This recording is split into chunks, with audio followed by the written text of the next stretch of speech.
te dañuy dem directement ci sujet bi. Alors 2 jours 48 heures après l'élection de Abass Fall à la mairie de Dakar, vous ne décolérez pas et la preuve yéen a ngi wut ay bouc émissaire est-ce que am na koo leen war a imputer la responsabilité de cette débâcle dans cette affaire? Merci beaucoup Maïmouna. En fait, nous ne sommes pas en colère et nous ne cherchons pas de bouc émissaire parce que li jot a xew je pense que sénégalais yëpp gis nañ ko te sénégalais yëpp am nañ ci jàngat. Nous ne sommes pas en colère dans la mesure où nous sommes restés vraiment constants dans notre démarche et nous avons tenu notre position qu'on a clarifiée depuis le début. Parce que li xew ces 2 derniers jours may je pense que pour ñu comprendre ko il faut que ñu def li tubaab di wax la genèse de ce qui s'est passé pendant la journée du 25. Le jour de l'élection. Le jour de l'élection mooy altine bi ñu génn. Léegi loolu pour ñu comprendre ko pour askan wi vraiment gindiku ci lii xew il faut que ñu remonter ci la ka sooke fu mbir mi tàmbalee. Parce que en réalité il s'agit de quoi? Il s'agit vraiment d'un maire en exercice qu'on a illégalement démis de ses fonctions et que ñu dem ba ci biir ay nit estimé ne dañ ko war a remplacer. Donc foofu la mbir mi tàmbalee c'est-à-dire mbir mi ngi tàmbalee pendant la journée du 10 décembre où Barthélémy Diaz a reçu notification vraiment de l'adjoint au préfet de Dakar qui lui envoie une lettre pour constater sa démission. Donc bu ñu bëggee comprendre réellement lii xew ces dernières 48 heures foofu la ñuy tàmbalee. Donc mbir mi bi mu amee xam nga nit ñi dañuy fàtte ne Barthélémy Diaz c'est un acteur politique majeur dans le landerneau politique au Sénégal et c'est un homme qui est très proactif. Donc mbir mi bi mu amee moom dafa woo ki nga xam ne mooy kilifaam moom la jàpp ne mooy kilifaam ci politique muy le président Khalifa Ababacar Sall nekk ñun ñëpp suñu kilifa ci politique ne ko dama bëgg ñu waxtaane situation bi dama bëgg ñu waxtaane mbir mi. Ils se sont donné rendez-vous fi ñu joxante rendez-vous sénégalais yëpp xam nañ ko parce que nëbbatuwuñu. fan ci. bi ñu toogee. fan lañ joxante rendez-vous ils se sont donné rendez-vous à l'extérieur du pays may. Ah dañoo daje pour waxtaan. D'accord. dañoo daje à l'extérieur du pays pour waxtaan pour apprécier la situation. ci biir waxtaan boobu du ma revenir nag en détail parce que ay kilifa bu ñu waxee ba tënk dafa am ay mbir yoo nga xam ne dañ koy garder potum biir la waaye li génn ci waxtaan boobu loo xam ne sénégalais yi war nañ koo xam mooy mandat bii ñu fokkati mandat wu Barthélémy Diaz la te bu ñu demee ba ci cëppaandaw la ba justice prononcé de façon définitive que ne Barthélémy Diaz kat waratul toog ci boppu mairie bi mooy mbir mi nga xam ne ba léegi amul parce que la situation de Barthélémy Diaz actuellement elle n'est pas définitive loolu aussi tam ma di ko leeral ñu ne bu ñu demee ba loolu am ay la yëwan ki nga xam ne dañ koo war a tànn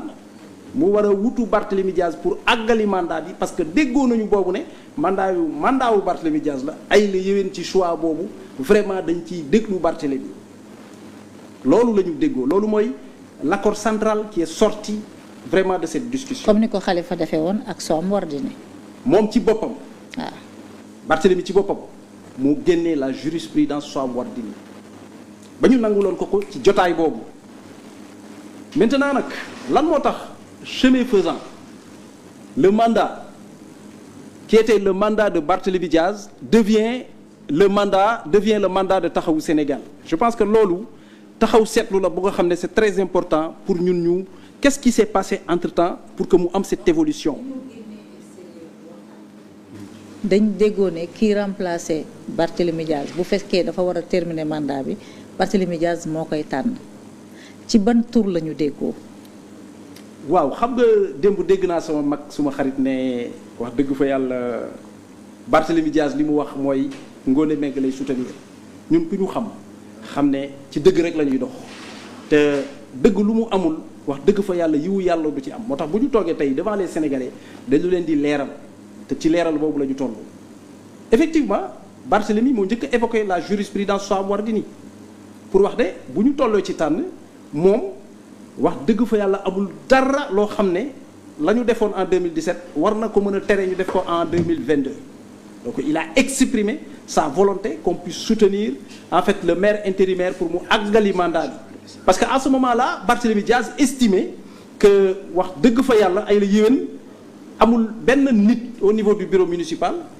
au niveau de la plateforme taxawu Sénégal boo xam ne yaa ngi ci biir bureau municipal bi bu gën a légitime moom pour mu àggali mandat bi maintenant nag li ñu war a xam mooy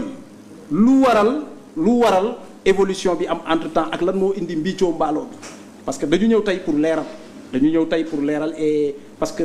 durant ces dernières 72 heures il y a eu beaucoup de contre-vérités qui ont été dites donc il faut qu'on le rectifie parce que à ce moment-là au cas où Cour suprême rétablir Barthélémy Diaz dans ses droits ñu war a tànn kii war a terminer mandat bi comme ni ko Soham Wardini dafay woon ak Khalifa Sall ban tour la Barthélémy Diaz joxe kan la tànn. non foofu laa lay expliquer may et je pense que li ma wax leer na dama ne bi ñu toogee ñoom ci jotaay boobu waxtaan xam nga foofu il s'agissait pas de choisir un candidat il s'agissait de manifester une volonté la jurisprudence Soham Wardini ci làmmiñu Barthélémy la njëkk a génn parce que ci biir taxawu Sénégal am na ñoo xam ne ànduñu woon pour jàppale le maire intérimaire pour mu continuer mandat bi loolu c'est clair. biir taxawu Sénégal biir taxawu Sénégal am na ñoo xam ne ànduñu woon ci mbébét boobu mais malgré ça ñun ñi nga xam ne ay partisans lañu woo nañu ne ñu def leen seen kéemtal ay kattan ngeen jàppale ko léegi nag bu justice tranché de façon définitive bu fekkee ne tout se passe bien. ñu jàppale ko mu continuer mandat bi mais entre temps jàppale Ngoné Mbengue mais entre temps donc loolu la Madiop wax. xam nga ba léegi weddiwuma loolu. li mu wax Madiop nee na. li mu wax Barthélémy moo tànnoon Ngoné Mbengue. li mu wax Barthélémy avait la volonté d'aller avec la jurisprudence. Soham Wardini on est d'accord. et donc il était d'accord sur le choix de Ngoné Mbengue. maintenant xam nga dañuy wax dëgg parce que bu ma jugee fii bëgg naa bu may xool sénégalais yi ma siggi entre temps. le maire intérimaire bi nga xam ne dafa waroon àggali mbëbëtu Barthélémy a tracé des lignes de fracture qui ont été très visibles et que nous on a ressenti de façon très violente maintenant ces lignes de fracture là ñi ci gën a gaañu mooy njabootu Barthélémy Diaz. comme dépossédé Barthélémy Diaz ak njabootam yépp au plan financier et politique. waaw xam nga le mot dépossédé sax man pour man. dafa c'est trop dire mais jege na ko li ñu def jege na ko parce que Barthélémy c'est dafa dagg lépp en fait. Barthélémy c'est un homme qui est fondamentalement paternaliste Barthélémy boo ko buggee jot rek laa la njabootam et malheureusement certaines personnes n'ont pas compris que il fallait ñu uuf njabootu Barthélémy Diaz et aujourd'hui il faut le reconnaître la ligne de fracture a été les balafres ont tellement été profondes que pour ñu vraiment defaraat yëf yi c'était un peu compliqué ku mel ni man dox nañ ci wax nañ ci daj nañ ci. en fait yéen quand vous évoquez la jurisprudence Soham Wardini bi mu ñëwee remplacer Khalifa Sall dafa continuer entretenir teranga ak Khalifa Sall uuf njabootu Khalifa Sall vous vous attendiez à ce que Ngoné Mbengue continuer teranga bi nga xam ne moom moo war a dox digganteem ak Barthélémy Diaz uuf njabootu Barthélémy Diaz. et tel n'a pas été le cas dafa ñëw jël yoonu bokkam yéen loolu ngeen koy reprocher. xam nga la première chose may mun a en termes d'élégance républicaine mooy nit bu ngeen bokkee camp ngeen di ànd di liggéey rupture de communication warul am surtout un maire qui a été régulièrement élu ba pare responsabilisé woon la toftal la ci ginnaaw malheureusement durant tout l'intérim benn yoon la ñu toog ñoom ñaar waxtaan. lan moo tax defaatuñ ko xamuñu lan moo tax dégluwul Barthélémy on ne sait pas entre-temps il y a eu la naissance de Sénégal bi ñu bokk et la naissance de Sénégal bi ñu bokk a été pour beaucoup dans ce qui a exacerbé cet écart que certaines personnes ont créé entre Barthélémy et Khalifa Sall et au-delà entre Barthélémy et les proches du président Khalifa Ababacar Sall. Et c'est ça qui a fait fondamentalement évoluer les positions qui consistaient à dire que le mandat était le mandat te loolu moo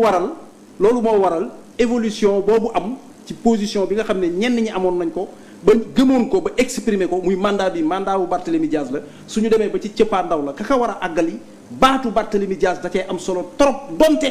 dañ ko war a waxtaanee ak ki nga xam ne jàppoon nañ ne moment boobu mooy suñu kilifa ci politique muy Khalifa Ababacar Sall. mais yéen da ngeen war a am conséquence da ngeen war a politique da ngeen war a conséquent avec vous-même à partir du moment où ngeen ber seen yoon bokkatu leen ci njabootu Khalifa Sall pourquoi Khalifa Sall war leen a favoriser wala Khalifa Sall war leen a topp ci seen bëgg-bëgg vous n'êtes pas logique avec vous-même. xam nga question bi nga ma posé nii sama jigéen dafay confirmer ñun li ñu wax rek dafay confirmer aussi tamit ñun suñu position le fait que ñu beddi ñu ci njabootu Khalifa Sall Ababacar Sall. non yéen a beddi seen bopp. déedéet bul wax loolu sama jigéen. yéen a créé seen mouvement xam nga dem informer Khalifa Sall que da ngeen di jël seen yoonu bopp mais à partir de ce moment là mënatu leen réclamer le manteau de la protection de Khalifa Sall vous devenez des adversaires politiques même si vous êtes de la même famille politique même s'il y a coloré politique. justement ñun nag dañu nekkuloon ci état d'esprit boobu sama jigéen ñun état d'esprit bi ñu nekkoon te Barthélemy wax na ko te loolu moo am Barthélemy contrairement à ceux qui disent que waxtaanul ak le président Khalifa il a pris des positions cavalières loolu c'est faux Barthélemy a discuté au moins 2 à 3 fois avec le président Khalifa Ababacar Sall bi muy mujj man ak moom ñoo toog il a quitté l'entretien pour aller directement voir le président Khalifa Ababacar këram ñoom ñaar ñu waxtaan te bi ñu waxtaanee li génn ci waxtaan boobu ñu dégg nañ xam nañ ko. lan moo ci génn. mooy le candidat doit être le candidat de Barthélémy Diaz et le candidat de Khalifa Ababacar Sall parce que à ce moment-là on estimait que ne suñu kilifa la même bu fekkee ne aujourd'hui dañu waroon choisir un candidat dañ ci war a waxtaan. maintenant nous ce qui a fait fondamentalement basculer la situation may je te le dis tout de suite c'est parce que à un moment donné il y a eu une nouvelle donne bu ñëw. boo xam ne ñun ci suñu bopp daf ñoo bett ñun notre combat fondamental c'était le rétablissement de monsieur Barthélémy Diaz dans ses fonctions de maire parce que on a estimé que ni ñu ko dindee c'était illégal ñun quand on a estimé que ni ñu ko dindee c'est illégal lu ne def nañ ko il y a des recours qui sont pendants en justice moo tax ñun bi ñu jotee la lettre du préfet xam nga li yëpp li ko waral il faut que ñu xam ko mooy li may wax xam nga maa ngi def genèse bi ñu jotee la lettre du préfet bi nga xam ne daf ñu woo pour que ñu woote conseil municipal pour remplacer Barthélémy Diaz ñun à ce moment-là on a estimé que c'était ni le moment ni l'heure parce que bi ñuy recevoir lettre bi ak bi ñuy recevoir la notification de l'enrôlement du dossier au niveau de la Cour suprême benn la c'est-à-dire ces deux événements qui ont été concomitants donc bi ñu jotee lettre bi ñoom bi ñu jotee lettre bi madame le maire il nous a appelé en bureau municipal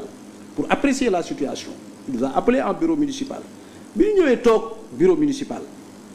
bi mu exposé lettre bi mu liiree lettre bi ba pare ñun on a relevé toutes les irrégularités yi am ci lettre bi dañ ko relevé jour boobu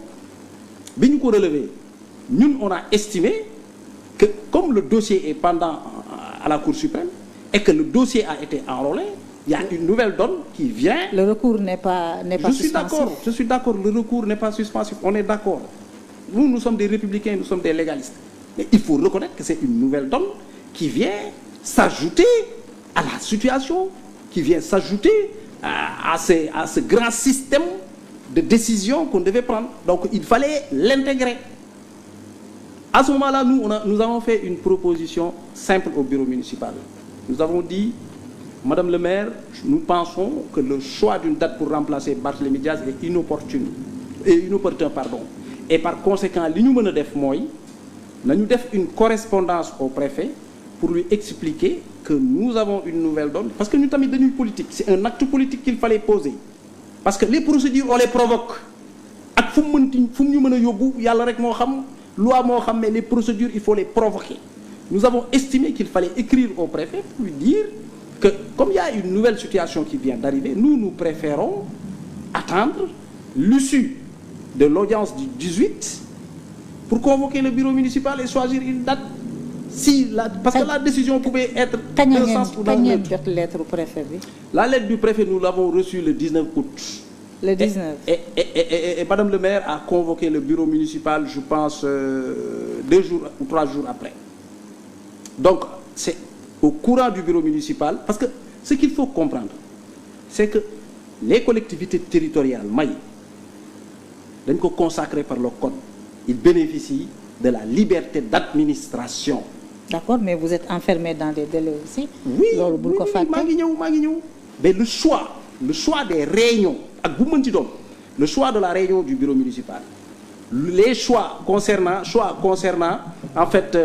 la plénière du conseil municipal loolu bureau municipal bi moo koy définir mais pas le préfet amul droit nañu woote leen bis nangam wala woote leen date sangam bi ñu réunir moom en réalité loolu la ñu wax moom ci lettre am daf ñu ne choisir leen date pour woote conseil municipal pour remplacer Barthélémy Diaz te date boobu warul weesu le 27 août moom loolu la ñuy wax sur sa lettre bu dee yor nga lettre bi mën nga koo lire ñun bi ñu ñëwee en bureau municipal xëccoo nañu waxtaan nañu et déggoowuñu parce que nous avons estimé qu'il fallait répondre au préfet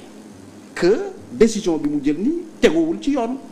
et que nous par conséquent on en tire les conséquences politiques ci biir réunion boobu y avait le conseiller juridique de la ville de Dakar bi ñu xëccoowee ba xëccoo bi tàng un adjoint au maire a proposé qu'on donne la parole parce que les techniciens souvent ils viennent en assistance dans nos réunions au bureau municipal nañu donne la parole à un technicien du droit qui était parmi nous mu éclairer suñu lanterne et le technicien a clairement dit que la lettre du préfet en termes légal ne repose pas sur du droit et que par conséquent nous en tant que bureau municipal on peut renvoyer une correspondance pour apporter nos éléments de contradiction afin de repousser la réunion du bureau municipal. Et la conclusion de cette réunion du bureau municipal, c'était le choix de la date du 25 et concomitamment l'introduction d'un recours au niveau de la Cour suprême pour faire annuler de façon officielle la décision du préfet bi convoquer le bureau municipal. te loolu ñun ñi toogoon foofu yépp maanaam nous les partisans de Barthélémy Diaz Taxawu Sénégal et les autres partis satellites qui gravitent autour du bureau dañ ci ànd dañ ci d'accord maintenant li ñu d'accordul woon mooy est-ce que recours boobu ville de Dakar moo koy def wala Barthélémy Diaz intuiti persona. Quand on a demandé les spécialistes nous ont dit que c'est Barthélémy Diaz moom moo war a bind moo war a def recours bi et nous l'avons fait.